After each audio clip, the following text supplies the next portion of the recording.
Dear students of 11th class, today we are going to deliver a lesson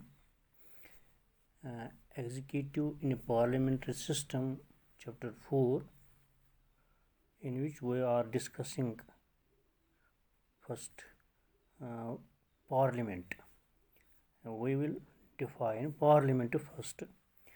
After that, we will discuss executive in a parliamentary system. First, you know what is parliament. First, to define what is parliamentary form of government. As you know, parliamentary type of government is also called cabinet government or responsible government.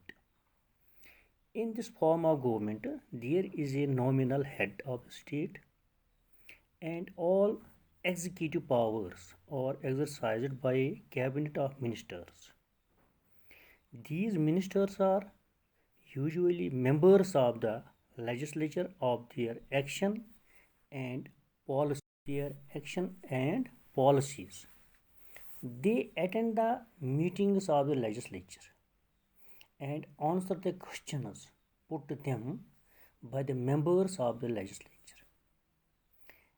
If the legislature passes a vote of no confidence against them, they resign their offices. यहाँ ये आपने समझ लिया होगा कि parliamentary system जो है ये गवर्नमेंट जो पार्लियामेंट्री गवर्नमेंट है इसे हम कैबिनेट गवर्नमेंट भी कहते हैं या हम ये भी बता सकते हैं ये रेस्पॉन्सिबल गवर्नमेंट है और इसमें एक नॉमिनल हेड भी होता है। नॉमिनल हेड वो यानी जब गवर्नमेंट नहीं होती है यानी जब आप डेमोक्रेसी में जिस तरह आप गवर्नमेंट बनाई है जो आपने डिस्कस पहले किया है हमने, तो यहाँ एक नॉमिनल हेड जिसे हम प्रेसिडेंट कहते हैं। यानी जब हमारे पास गवर्नमेंट नहीं होती है तब उस वक्त यही प्रेसिडेंट काम करता है। जब गवर्नमेंट आती है लोग एडल्ट फ्रेंचाइज के ज़रिए से बनाते हैं तो उस वक्त हमारे पास एक रेस्पॉन्सिबल गवर्नमेंट होती है और इसे हम पार्लियामेंट फॉर्म ऑफ गवर्नमेंट कहते हैं या हम रेस्पॉन्सिबल गवर्नमेंट भी हम इससे कहेंगे या हम इसको कैबिनेट गवर्नमेंट भी कहेंगे। यानी ये रेस्पॉन्सिबल है। जो एग्जीक्यूटिव पावर्स होते हैं यानी जो इसमें पावर्स होते हैं वो एक कैबिनेट के जो मिनिस्टर्स होते हैं, जो मिनिस्टर्स आपने सुना होगा वही इस्तेमाल करते हैं यानी वही ये पावर इस्तेमाल करते हैं। यानी वो मिनिस्टर्स कौन होते हैं? उन्हीं लोगों को आप भी एडल्ट फ्रेंचाइज के ज़रिए से इलेक्ट करते हैं, बाद में वो मिनिस्टर्स बनते हैं और वही मिनिस्टर्स क्या लेजिस्लेचर के मेंबर भी होते हैं क्योंकि उनको आपने पहले लेजिस्लेचर के लिए ही इलेक्ट किया है और बाद में उनके पास जब पावर आता है, जब उनको पावर्स दिए जाते हैं तो वो एग्जीक्यूटिव में जाते हैं यानी मिनिस्टर्स कैबिनेट मिनिस्ट्री में जाते हैं। तो उस वक्त ये यानी एक तो लेजिस्लेचर फंक्शन करते हैं, दूसरा ये मिनिस्टर यानी एग्जीक्यूटिव के मेंबर्स भी होते हैं यानी एग्जीक्यूटिव पावर्स भी इस्तेमाल करते हैं। यही मिनिस्टर्स पार्लियामेंट में यानी लेजिस्लेचर में भी मीटिंग्स में भी वो हाज़िरी देते हैं यानी वहाँ भी वो रहते हैं क्योंकि वहाँ उनको बाकी जो लेजिस्लेचर के मेंबर्स होते हैं उनके सामने ये जवाबदेह होते हैं।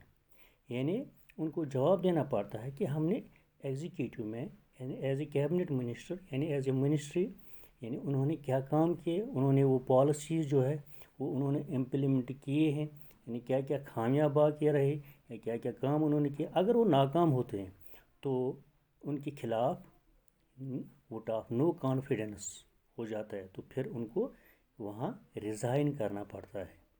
यानी ये पार्लियामेंट्री सिस्टम में होता है। अब हम ये भी कहेंगे कि ये जो क्या रीज़न है कि हिंदुस्तान ने ये पार्लियामेंट्री सिस्टम ऑफ गवर्नमेंट को ही अडॉप्ट क्यों किया। यानी the reason why we adopted parliamentary system of government. तो ये भी हम डिस्कस करेंगे. इसमें हम कहेंगे कि first those who framed the constitution were inspired by the British ideas of parliamentary democracy. यानी हमने ये जो अडॉप्ट किया पार्लियामेंट्री फॉर्म ऑफ गवर्नमेंट, ये क्यों किया? ये हम यानी इसके कुछ वजूहत हैं. एक वजह ये भी है कि जो हमारे फ्रेमर्स हैं, जिन्होंने हमारा कॉन्स्टिट्यूशन फ्रेम किया है, उनको मालूम था ब्रिटिश गवर्नमेंट के बारे में, ब्रिटिश पार्लियामेंट के बारे में. इसलिए उनको अच्छा लगा उस वक़्त कि यही पार्लियामेंट सिस्टम जो है, पार्लियामेंट्री डेमोक्रेसी जो है, ये हमारे लिए ठीक है. इसलिए उन्होंने ऐसे ही इंडिया के लिए भी ये पार्लियामेंट्री डेमोक्रेसी ये सिस्टम जो है, पार्लियामेंट्री सिस्टम जो है, पार्लियामेंट्री सिस्टम ऑफ गवर्नमेंट जो है, उन्होंने इसी तरह से अपना कॉन्स्टिट्यूशन भी फ्रेम किया है. क्योंकि उनको ब्रिटिश जो हमारी ब्रिटिश कॉलोनी थी, इंडिया ब्रिटिश कॉलोनी, तो उनको मालूम था उस वक़्त कि यही पार्लियामेंट्री सिस्टम जो है, जो ब्रिटिश के पास है, ये हमारे लिए भी ठीक है. इस तरह उन्होंने इसी कॉन्स्टिट्यूशन को फ्रेम किया जो आपने पहले ही उस लेसन में पढ़ा है. दूसरी बात, the makers of the constitution were acquainted with the working of parliamentary institution set up in India under the act of 1919 and 1935. देखो, दो एक्ट जो पास हुए आज़ादी से पहले, हिंदुस्तान की आज़ादी से पहले, जो हमने डिस्कस भी किया है फर्स्ट लेसन में ही, मेकिंग ऑफ कॉन्स्टिट्यूशन में ही हमने डिस्कस किया है इसको. यानी 1919 एंड 1935 को हमने डिस्कस किया उस वक्त. तो यहाँ मैं आपको थोड़ा इसके बारे में और बताना चाहता हूँ कि ये जो 1919 ये एक साइमन कमीशन भी था. यानी इसमें हिंदुस्तान को कुछ प्रोविंसेस में पावर्स दिए गए, ऑटोनॉमी दी गई. यानी इसी एक्ट से हिंदुस्तान में कुछ पावर्स दिए गए. और जो एक्ट था, यानी इसने 10 साल लगाए, 1919 से लेकर 1929 तक. यानी जो किसने रिव्यू किया था? साइमन कमीशन ने 10 साल में उन्होंने रिव्यू किया था. यानी उन्होंने ये प्रोवाइड किया ड्यूअल फॉर्म ऑफ गवर्नमेंट, यानी for the major provinces. In this act, provinces were given powers on agriculture, local government, health, education and under the transport list. यानी इसमें local government जो है, यानी उसको responsible बनाया गया. प्रोविंसेस में उनको पावर्स दिए गए किन चीज़ों पर? एग्रीकल्चर पर, हेल्थ पर, एजुकेशन पर वगैरह ऐसे. और दूसरा इसमें एक और लिस्ट था, रिजर्व्ड लिस्ट जिसे हम कहते थे. तो उसके अंडर वो रिज़र्व लिस्ट जो था वो वाइसराय के अंडर ही था. और उसमें डिफेंस था, फॉरेन अफेयर्स था और कम्युनिकेशन था. यानी that means granting of large measure of autonomy to the provinces of British India. यानी उस वक़्त जो ब्रिटिश इंडिया था, उनको उन प्रोविंसेस में उन्होंने ये पावर्स दिए गए इसी एक्ट के लिहाज से. यानी जो ये एक्ट था 1919 का एक्ट था. तो दूसरा ये था कि government of India act 1935 was an act of the Parliament of the United Kingdom. It originally received royal assent in 2 अगस्त 1935. यानी यही इसमें पावर्स दिए गए थे. और बाद में मसलन सेकेंड वर्ल्ड वॉर के बाद उन्होंने और पावर्स भी दिए यानी ब्रिटिश इंडिया को. तो उस वक़्त यही यानी एसेंट यानी उसको एसेंट मिला उस वक़्त, यानी 2 अगस्त को 1935 को. यानी it was longest act of British parliament. This was an act to make further provisions for the government of India. As a result of this process. Government of India Act 1935 was intended to go some way towards meeting Indian demands.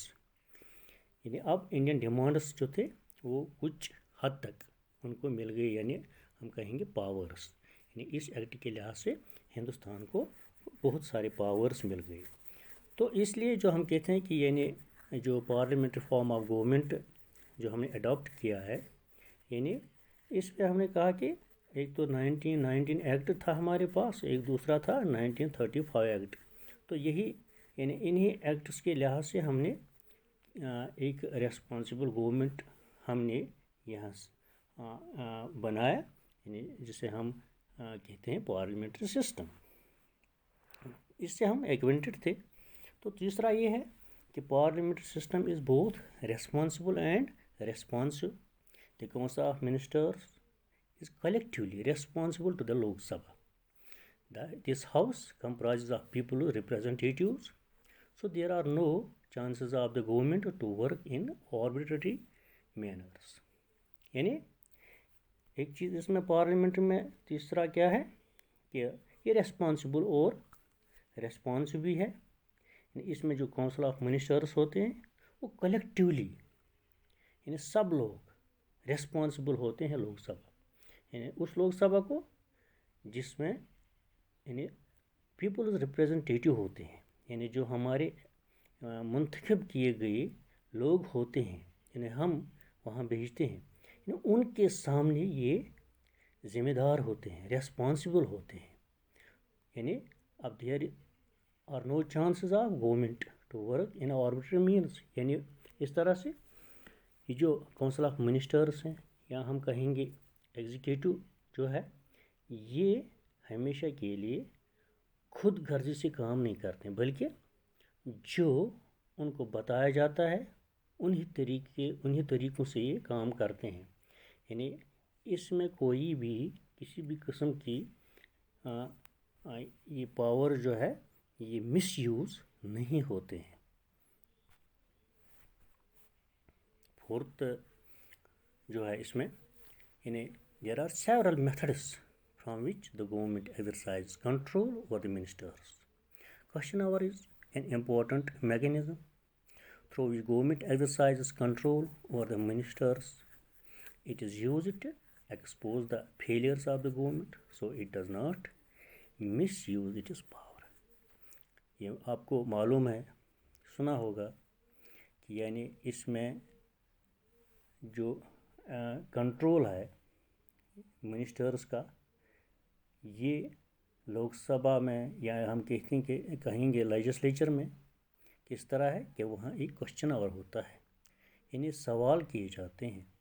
तो उसमें ये लोग जो हमारे executive होते हैं, council of ministers जो होते हैं, जो पावर इस्तेमाल करते हैं, यानी उस लेजिस्लेचर को इस कैबिनेट पर, इस एग्जीक्यूटिव पर कंट्रोल होता है।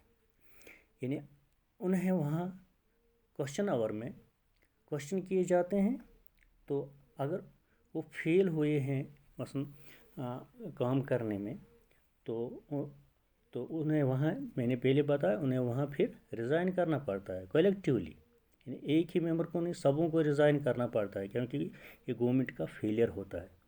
तो इस तरह से ये पावर को भी मिसयूज़ नहीं कर सकते हैं। तो इन्हीं चार बातों से यानी ये जो हमने पार्लियामेंट्री सिस्टम जो है अडॉप्ट किया है, तो यही वजह है कि हमने यहाँ नेशनल लेवल पर भी और स्टेट लेवल पर भी हिंदुस्तान में पार्लियामेंट्री सिस्टम जो है यही हमने बनाया है।